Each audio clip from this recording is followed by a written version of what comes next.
Get on the train before it leaves the station. The truth train is coming, gonna run them down, run them down. Hello there, everybody. How you doing? We're here today talking about two things, really: Scottish independence and true crime. When I first started talking about Scottish independence on my Doctor Who channel and stuff, I didn't know that this intersection was going to happen, that this crossover was potential crossover was going to be possible. But this situation we're going to be talking about today is clearly to do with Scottish independence, the issue of it, what's been going on over in the UK regarding it for a very long time, and some of the dirty deeds that have gone down.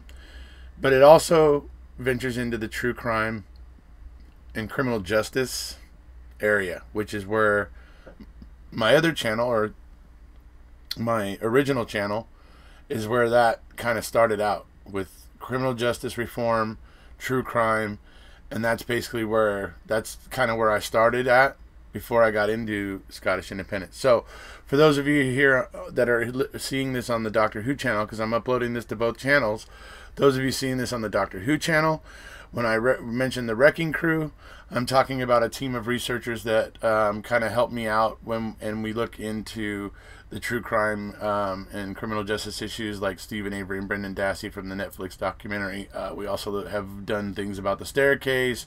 I've done things about OJ and various other things. So the Wrecking Crew is just a group of researchers that we like to research some of these true crime issues. So the idea here is that the curious tale of Willie MacRae may be interesting to some of the Wrecking Crew, and so maybe we can look into this possibly a little bit deeper. So as I said, I'll be uploading this to both of my channels, and hopefully maybe we'll see what we might be able to help dig up about this, because it's very curious. It would appear that Willie MacRae was taken out because he was such a strong force for the SNP independence, and because he was such a strong campaigner for anti-nuclearization, basically. So he was not popular with the establishment, you can say. Anyways, there are going to be some things in this article, admissions from MPs, ministers, that MI5 was given some carte blanche kind of,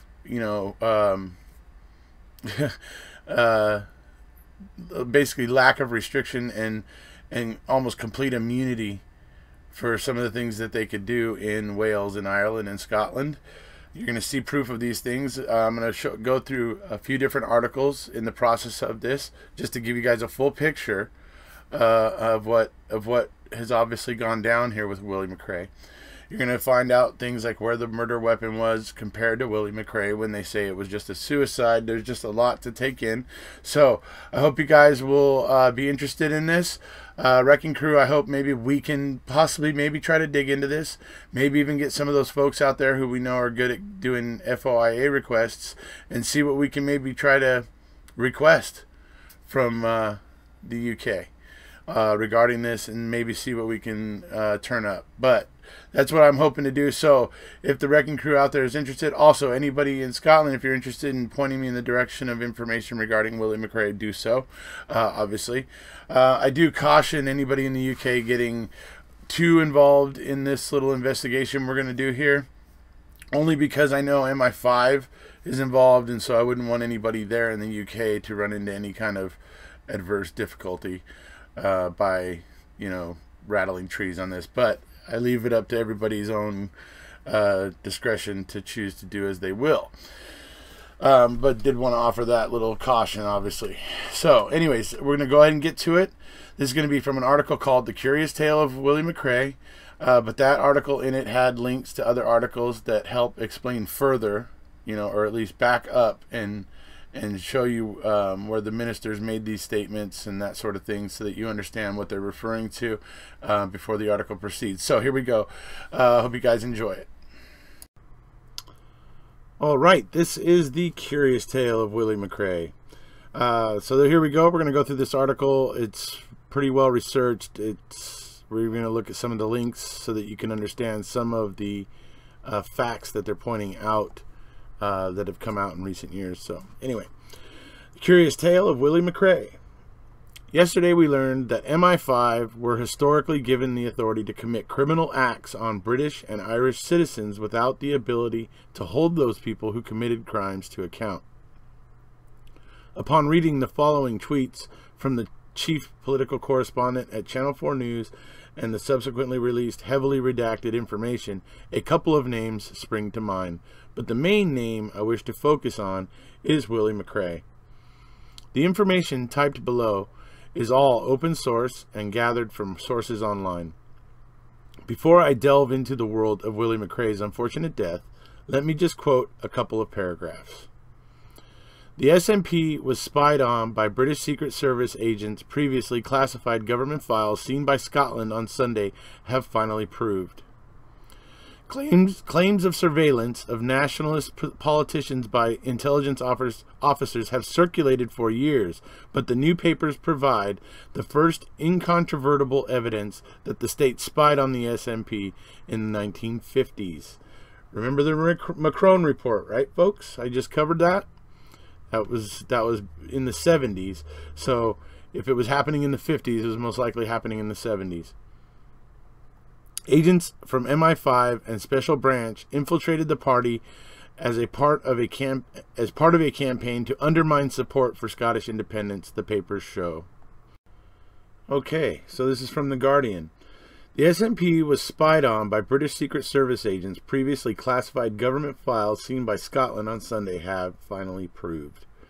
Claims of surveillance of nationalist politicians by intelligence officers have circulated for years, but the new papers provide the first incontrovertible evidence that the state spied on the SNP in the 1950s.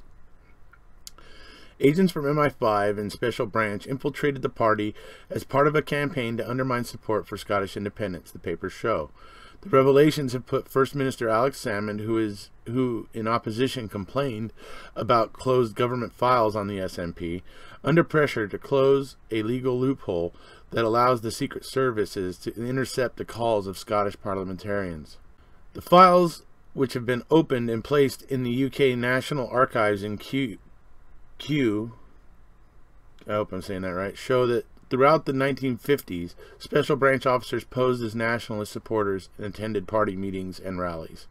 The dossiers contain first-hand accounts from numerous unnamed agents of party meetings and also include names of SNP members and sympathizers. They also provide transcripts of speeches and give particular attention to members they believed were on the more radical or militant wing of the party. The dozens of documents also contain the remarkable claim that Dr. Robert McIntyre, the then SNP leader, wanted Scotland to pull out of the UK and to apply to be the 49th state of the United States of America. A number of present-day MSPs, including former SNP leadership contender Alex Neil, claim MI5 still monitors pro-independence politicians and may even have stepped up surveillance since the nationalists won power in May. In July 2015, the below was written in The Guardian. David Cameron is under pressure to justify a secret decision by spy chiefs at GCHQ that authorizes eavesdropping on politicians from the devolved legislatures in Scotland, Wales, and Northern Ireland. Nicola Sturgeon, the Scottish First Minister, and other Scottish, Welsh, and Northern Irish politicians on Friday urged the Prime Minister to protect the privacy of parliamentarians from these three nations, after it emerged that GCHQ had introduced new internal guidelines to allow the monitoring of communications by members of the legislatures, even though those rules bar the agency from monitoring MPs at Westminster. So, as can be seen from the above statements, it would appear that MI5 have actively been involved in Scottish political matters for decades, and Westminster has enabled and admitted it. Willie MacRae, born the May 18th of 1923, died April 7th of 1985, was a Scottish lawyer, orator, naval officer, politician, and anti-nuclear campaigner. In the Second World War, he served in the British Army and then in the Royal Indian Navy. He supported the Indian independence movement and for much of his life was active in the Scottish National Party. MacRae is remembered for his mysterious death, in which his car crashed in a remote part of the Scottish Highlands and he was found shot in the head with a revolver. The official verdict was undetermined. Willie was an active member of the Scottish National Party and an anti-nuclear campaigner. He was active outside Scotland too, having served in the Royal Indian Navy and becoming active in the campaign for independence for India. He was also the author of the Maritime Law of Israel and emeritus professor at the University of Haifa. After his death, a forest of 3,000 trees was planted in his honor in Israel to mark his death. On the fateful day of his untimely death, Willie left his Glasgow flat at 18:30 on the 5th of April, 1985, to spend a week at his cottage at Ardelve near Dorney.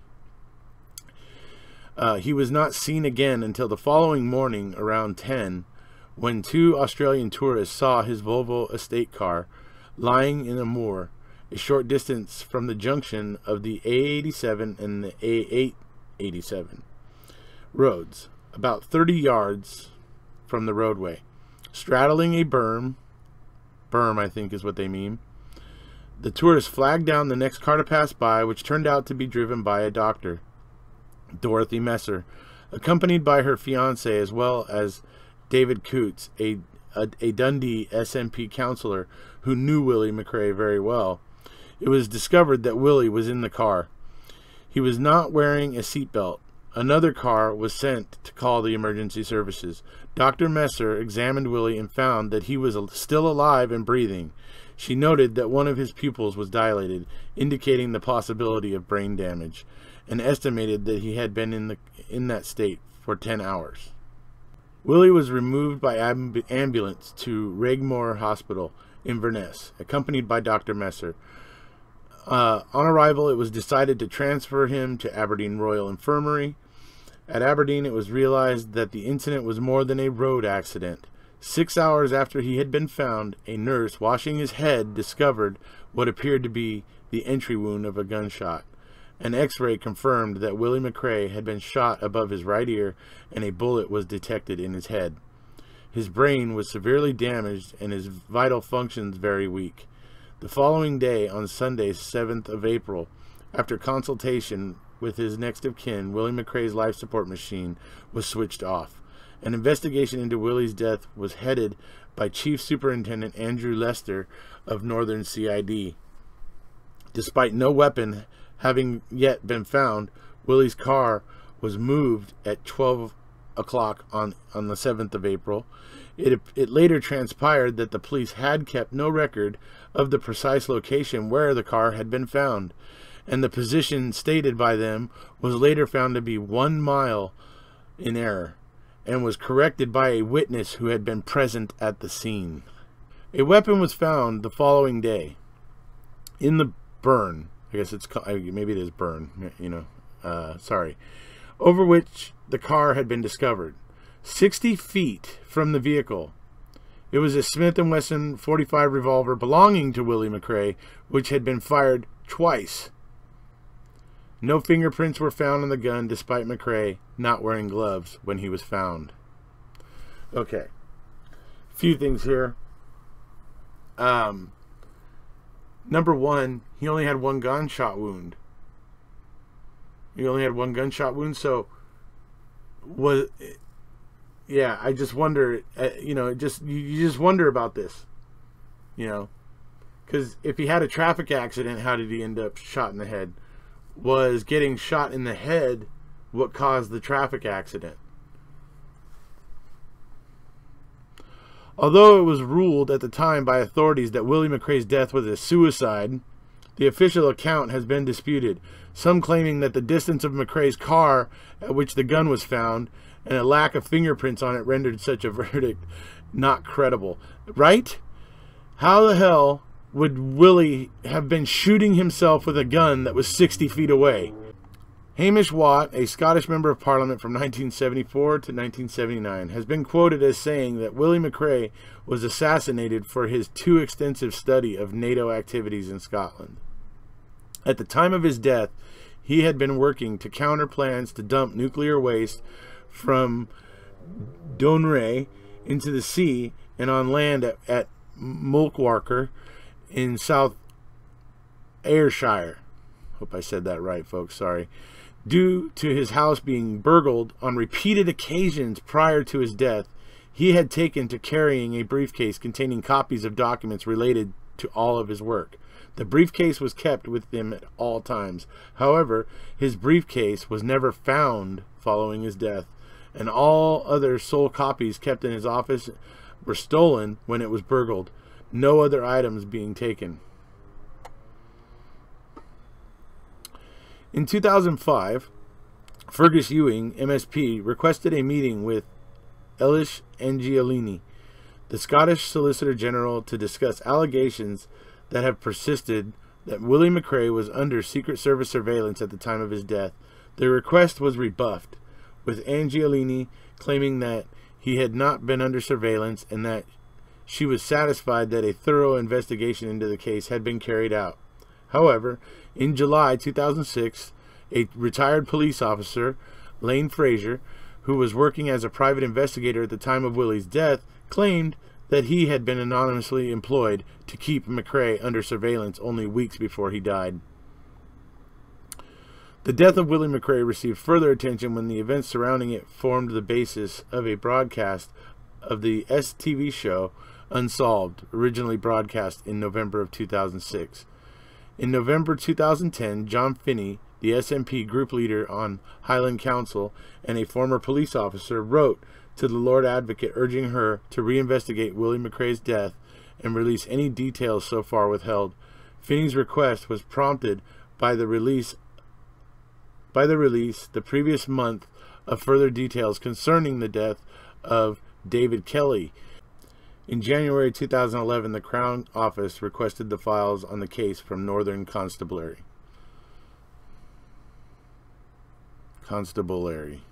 Anyway.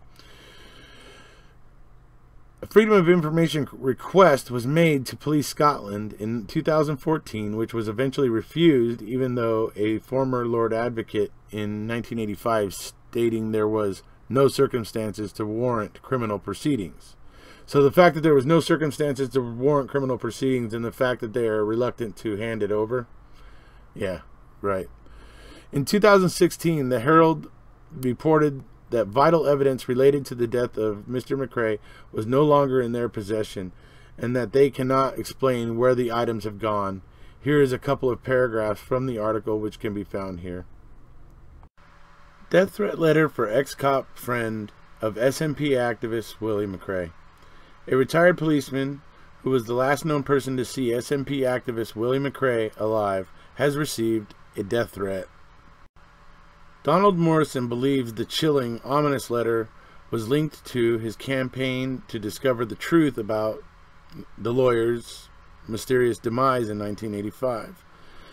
The stenciled message reading, "Let's hope the next victim of a police shooting is you," was posted from Glasgow to his home in Banffshire 2 years ago. Mr. Morrison has always maintained that he spoke with the 62-year-old in Glasgow city centre on April 5th of 1985, shortly before he left for the Highlands, and noticed he was being followed by 2 cars. The former Strathclyde PC said, "I have reported 2 incidents to the police, but there has been no interest to follow them up." Now it can be revealed that the .22 Smith & Wesson revolver found at the scene, said to be illegally owned by MacRae, has disappeared with no administrative record as to why it was discarded, where it ended up, or when it vanished. Other items recovered from the area and from MacRae's person whilst he was in hospital, including files which for many years were said to be linked to his anti-nuclear campaigning, are also no longer in the possession of Police Scotland. And vital forensic evidence to support the assertion that MacRae committed suicide does not exist. On top of the above mentioned thing there In 2017, just last year, a retired policeman who was the last person to see Willie MacRae alive has received a death threat. You can read it here. A couple of paragraphs from the article state, Donald Morrison believes the chilling anonymous letter was linked to his campaign to discover the truth about the lawyer's mysterious demise in 1985. The stenciled message reading, "Let's hope the next victim of a police shooting is you," was posted from Glasgow to his home in Banffshire 2 years ago. After filing a complaint with the police, the 74-year-old then began to suspect he was being followed and also believes his phone and email have been hacked. Over the years, with the discovery of North Sea oil and gas, the secret MacRae report, and the death of Willie MacRae in an apparent suicide, it makes you wonder why Scottish independence supporting politicians are really a threat to national security, to the point the politicians of the day are targeted by spying and covert operations to keep Scotland's wealth secret. I'll let you make up your own mind. So that's this article, and that is what was going on with Willie MacRae. And I gotta say, I'm very, very interested to learn more about this, because this is absolutely bizarre. I mean, to call this a suicide is just, it's farcical. I mean, how are you gonna call it a suicide? Why? I mean, the gun being found 60 feet away, and then it was fired twice, but only one. There's apparently only one bullet wound in Mr. MacRae's head. Yeah, it's just, this is bizarre. And then when you look at the fact that he was being specifically burgled, that his papers were being taken from his home, and that his briefcase and papers that were being held by Police Scotland, all this stuff, and the gun from Police Scotland, all goes missing, disappears. I mean, yeah, clearly. That's in 2017 too. I mean, that's the thing. That's in 2017. Clearly, Westminster is not prepared to allow Scotland to choose its own path. And I hope the Scots realize that it's necessary for them to do that, because Westminster is never going to ever be your friend. Once I believe once they've used up the oil and everything that they're able to make money off of, the extra money they give Scotland will disappear just as quickly, I'm sure. And then and Scotland will be left flat and under the uncaring rule of Westminster. I mean, it will be like, it'll be 10 times worse if that happens, and I truly hope that the Scots do something to prevent it. Okay, so that is part one of the very curious circumstances surrounding the death of Willie MacRae. Obviously, the other SNP, parliamentarian, basically there, that was killed right. There was what was her name? The lady that was killed right around the same time. Had the burglary, just like he did, where just papers were taken. I mean, this is odd. This is odd that, you're getting burglarized, but nothing valuable is being taken. It's just papers, and stuff like that. So that's weird. The fact that his briefcase was never found, it was gone. It just, a number of things that are just very odd about it. And when you have the admissions about MI5 and that sort of stuff. So what I'm going to leave for everybody here is, down in the description, I will leave you a link to my video about the MacRae report. I will leave you a link to a video that I did that's been done by a very qualified mathematician and somebody who understands finance and reading the jurors, which the GERs, it's pronounced the jurors, and by interpreting those, and he's able to kind of illustrate if Scotland had been able to get independence around the 1980s when the oil was being discovered and that sort of thing, and what Scotland's financial situation would be and how different it would look if it weren't being managed by Westminster. So it's an interesting, thing. So I'll leave a link to that video as well down below. Like I said, Wrecking Crew, let me know if you guys are interested in maybe trying to take a look into this, if you're interested in it, into the true crime aspect of it, and trying to dig into what the truth is. And I mean, it looks like everything lines up and the dots connect for the fact that it was MI5. But it would be interesting maybe to look into it a little more. If you guys are interested, so let me know. Anybody there in the UK that can provide links that can lead to any more credible information regarding it are obviously welcome. So that's about it for this one, folks. If you haven't already, please hit subscribe, and we'll see you.